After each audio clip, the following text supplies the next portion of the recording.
What's up, guys? Welcome back to my channel. So the topic of this week is all about being present. Earlier this week we talked about not getting stuck in the past and allowing our past to keep us from moving forward in the present.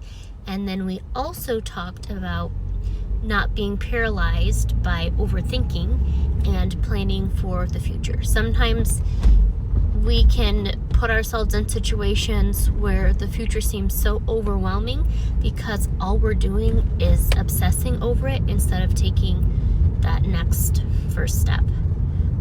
So sometimes by breaking things down, it can make them seem easier. But today, we are going to be talking about being present in the moment, right? Slowing down to make sure that we do the little things through each day that are going to get us a little bit closer to our goal. So sometimes instead of focusing on the big picture, we need to focus on taking one small step at a time.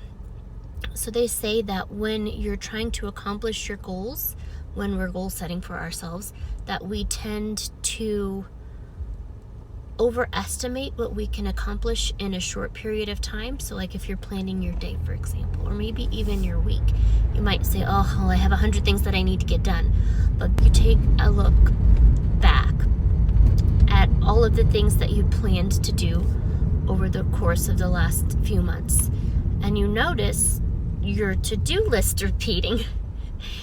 And the problem is that you've given yourself, you've caused your brain to feel overwhelmed because you've given yourself too many things to do in a small period of time. So if we take like a bird's eye view and back up a little bit and to say, okay, what's the bigger picture? What am I trying to accomplish this year? And then break those larger goals up into smaller, manageable chunks. So maybe if you have 2 big goals a month that are going to get you closer to a larger goal that you want to have done by the end of the year, instead of saying, oh, I have 20 things that I need to get done, let me try to focus on all of them this week. There's not going to be enough time in the day. Of course you're going to be frustrated. Another thing that helps me to make sure that I am staying present is to write it down. So if I'm trying to focus on something and I'm getting distracted, I take a pen and a piece of paper and I write it down. So I know, okay, I don't have to think about this thing right now. I am focusing on doing something else. What it does is it allows your mind to let that thing go because you know that you're going to be able to come back to it at a later moment.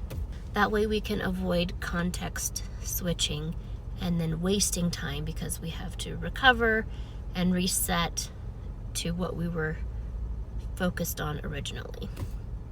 It helps me to stay on track. I hope this tip was helpful to someone else. Thank you guys so much for watching, and I hope to see you in the next episode. Bye, guys.